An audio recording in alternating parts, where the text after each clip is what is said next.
Do I even need to say it? Like, is it really worth talk? Like, just this is gonna be a difficult episode to get through. I can already tell. I was already dreading having to record this, given the abysmal week that the Giants had. But we're gonna talk about it. This awful 5 game stretch against what should have been favorable opponents, one that they should have taken full advantage of and didn't, and what it could mean long term for the Giants, and how this could end up hurting them in the long run. I'm your host, Darius Lott, and this is Second and King. Welcome to Second and King. From high, it's a deep, it is high! Your one-stop shop for everything San Francisco Giants. There's a shot, deep right field by Crawford. Adios, pelota! And now, here's your host, Darius Lott. Yeah. Welcome back, guys, to another edition of Second and King. As always, it's your boy Darius Lott, and sorry if I sound a little nasally or stuffy. I am getting over this weird bug that's been going around, but I'm feeling a lot better now. I felt better than what I did before, especially after this recent stretch of games by the Giants. I don't even know what to say at this point. It's just absolutely abysmal, awful baseball that the Giants have played this week against not at all stellar competition in the form of the Marlins and White Sox. It's kind of hard to put into words. Like, I wanted to kind of clear my mind before I started recording this episode because I knew I was going to feel some type of way immediately after yesterday's loss to the White Sox that, sealed their fate in a 2-3 series loss to them, coming off an already even more disappointing 3-game sweep at the hands of the Marlins at home, no less. So, where are the Giants now? Well, they've fallen back to third place. They now sit 7.5 games out of first of the National League West. They are currently sitting outside looking in of a National League wild card spot by a game and a half. Like, the wheels fell off so quickly, and it's one of those. I mean, if you've been a Giants fan, you know the typical the June swoon. They typically get hit with one of those. As of right now, they're sit 13-13 in the month of June, so they've been exactly average this month, which isn't great. Just frustration top of how they played this week, in a way that they shouldn't have played, especially given the teams that they were up against. But yeah, like I said, they entered this stretch where they played the White Sox and the Marlins and went 1-5 in that stretch. And you want to look at why they went 1-5 against some of the worst teams in baseball. Hell, I think the White Sox are the second worst team in all of baseball. Look no further than the offense.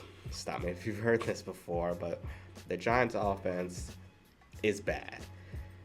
In fact, it's not even bad. It's downright putrid. It sucks right now. They were outscored 31-17 in this 6-game span against the White Sox and Marlins. They batted .202 with a .312 on base, .314 slugging, and a .626 OPS, with 42 runners left on base, averaging 2.8 runs a game in that span as well. And like again, it comes back to bite them. Just their struggles with runners in scoring position. They just have a really tough time um, driving runs in when they set the table. They can set the table sometimes. More often than not, they're able to get themselves in a position where they can score. But very Giants that they only can muster like one run, or the runs, the big innings never come for them. They could just never find that big hit that can put a game away or give them some breathing room and give this pitching staff some breathing room. And this pitching has been so good this year, like absolutely stellar, from the rotation to the bullpen, and they've been so good that they've masked a lot of the deficiencies and the flaws in this team from an offensive standpoint, to the point where you don't even recognize it. But when the pitching continues to be good, or they have an off day, then the offense struggles. Then those issues, those flaws are magnified. And now you see it. It's bare for everyone to see. And it's obvious that the best way to beat the Giants is just to attack their starting lineup, because right now they ain't doing a whole hell of a lot. In fact, they're not doing much at all. And to continue the trend of how they struggled with runners in scoring position, just look at these last few games. On the 24th against the Marlins, 0 for 4 runners in scoring position. Next game on the 25th, 2 for 9. The 26th, 2 for 9. On the 27th against the White Sox, 2 for 9. Against the White Sox again on the 28th, 0 for 2. And then on the 29th, just yesterday, 2 for 11 with runners in scoring position. They just have not been getting it done in the areas and the times and the spots that they need to get it done. And to not get it done against this low of competition is absolutely maddening. Like, I know it's Major League Baseball, and players are here at this level. They compete, and they're gonna fight hard no matter the record and all that. But damn all that. Like, you should win these games. There's no reason why the Giants should be getting swept at home by the Miami Marlins and then falling 2-3 against the Chicago White Sox. It's just absolutely ridiculous. It doesn't make any sense. And I have a hard time believing, with a lineup that consists of guys like Elliot Ramos, Rafael Devers, Willie Adames. I know Matt Chapman's hurt right now, but Chapman, Jung-Hoo Lee. I just have a hard time thinking that this offense is this bad. It just, like, they can barely score.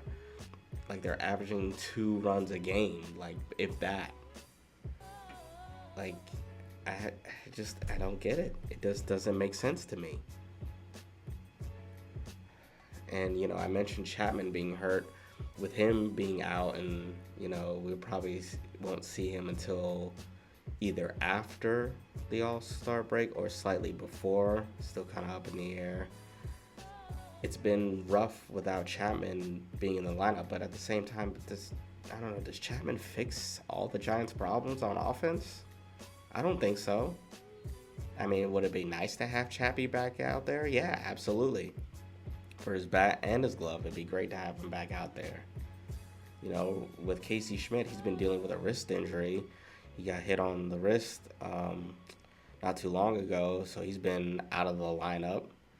He had an x-ray, it was negative. He's due to have an MRI today, so maybe the Giants get some good news. Doesn't sound like he's going to be in the lineup tonight. We've been rolling with Christian Koss and Brett Wisely in the lineup without those two guys. And Koss, you know what? I'll actually give it to Koss.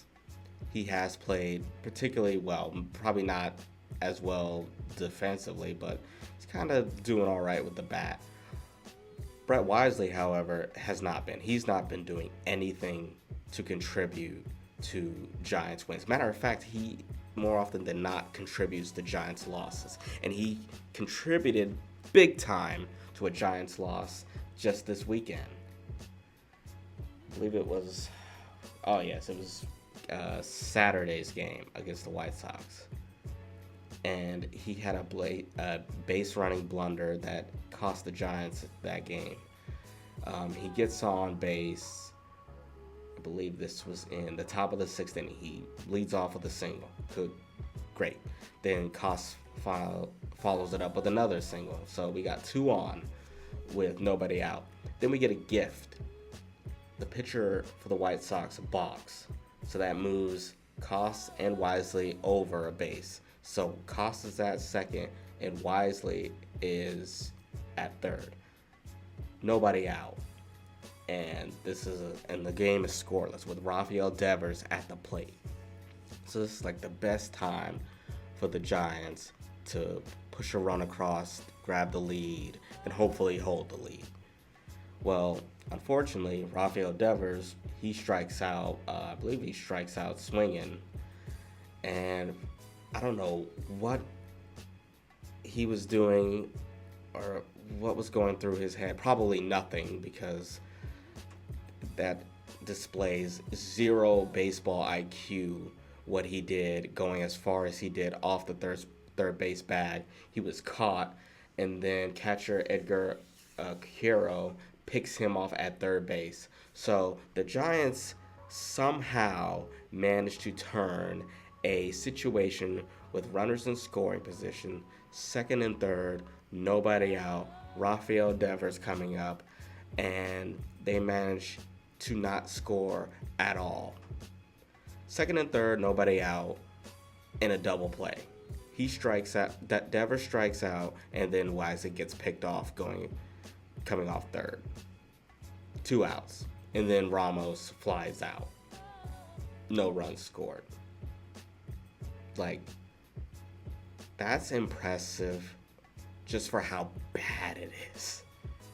Like, they legitimately couldn't push across a run there. Self-inflicted wound. They shoot themselves in the foot there. And then to make matters even worse, you know what happens in the bottom of the 6th inning? Andrew Benintendi I don't even know how, but he somehow just muscles one out to right center field off of Robbie Ray, who was dealing, by the way. You know, he was having a great game, another quality start for Robbie Ray. He went 6 innings, 4 hits allowed. And this was the only earned run, was this home run. Struck out 6 White Sox. And Benintendi gets him for the deciding run of the game. The Giants lost 1-0 to the Chicago White Sox with Robbie Ray on the mound, who's been money for them all year. Just inexcusable. Absolutely inexcusable. And just when you thought, it can't get any worse than that, right? Then you have what happened yesterday in the game against the White Sox. The Giants are trying to win this game, just salvage this, the start of this road trip, salvage this week by winning this series. Game tied 1-1 heading into the bottom of the 7th, and Giants manager Bob Melvin continues to exercise the biggest form of malpractice I've ever seen exhibited by a professional baseball manager. With 2 runners on and 2 outs, he needs to get out of this inning, keep it tied, so they have a chance to win this game. So he goes to the bullpen. He takes out Eric Miller, and instead of going to Randy Rodriguez, old reliable, who has been money all season in these situations with runners on. Hell, he's been money since the opening opening home series. He was the guy constantly being thrown into the fire when the Giants needed an out and runners were on base. But no Randy Rodriguez. It's not like he was used very much. Like, he was fresh as a daisy. He could have come out here. He probably could have gave you this inning, and he could have gave you the next inning.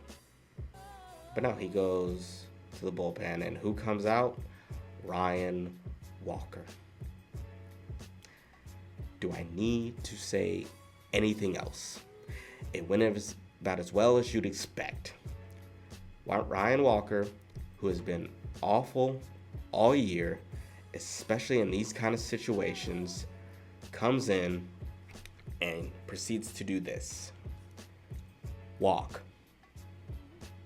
2-run double. White Sox take the lead. A balk. Runner scores. RBI single. Giants lose 5-2. Like I said, it went about as well as you'd expect. Justin Verlander, who didn't look as sharp, as he has lately. I mean, he just came off the IL, so it's going to take him some time to probably get going again. But you know what? He grinded through. Gave him 6 innings, opportunity to, at least win the game.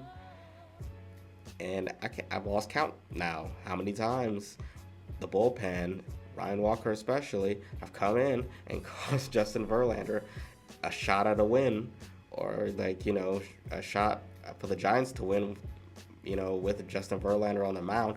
It feels like, I even said this, it feels like a joke, like a running gag at this point.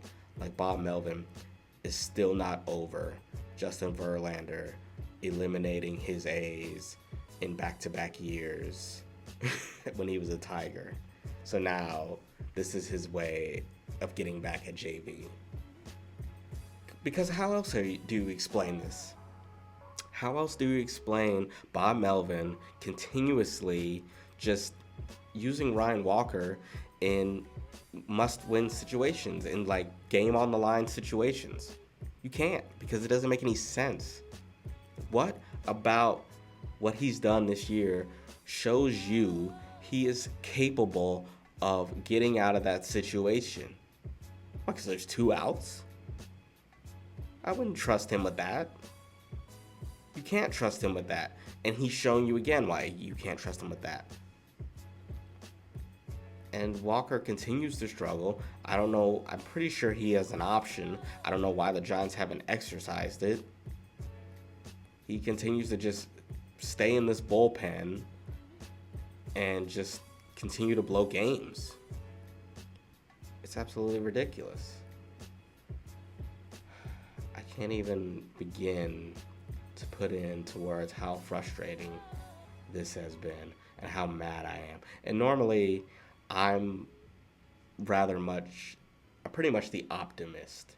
I'm very optimistic about the team, the outlook, and things like that. Hell, I was super optimistic before the season even started. Remember, first episode, I talked about how I believe the Giants could outperform the projections set for them, and how they could very well wind up making the postseason via the wild card.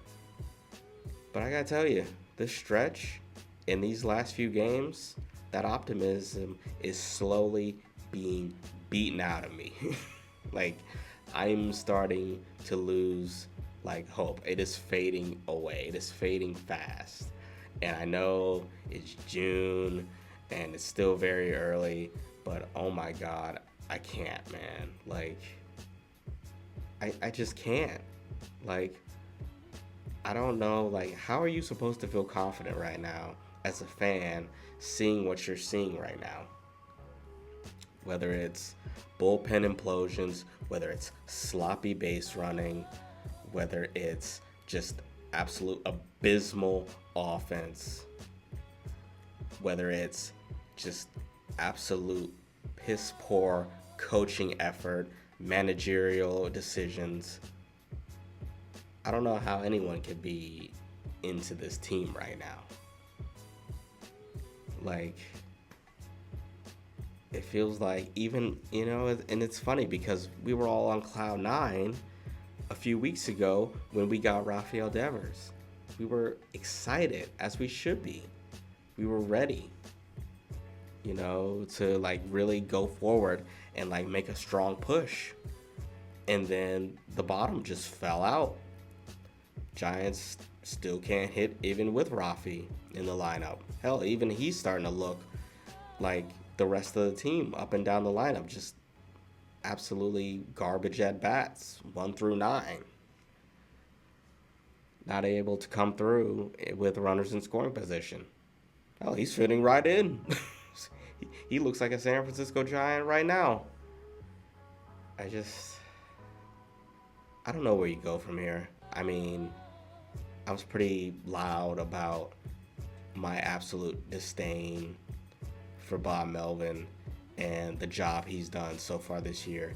And before you point to the record, because I know I got somebody and a lot of people telling me like, because the Giants are above 500, second place in the division. But yeah, go ahead and fire the go ahead and fire the manager rather. Yes, because you know baseball. Well, in that time, the Giants have done literally nothing of note.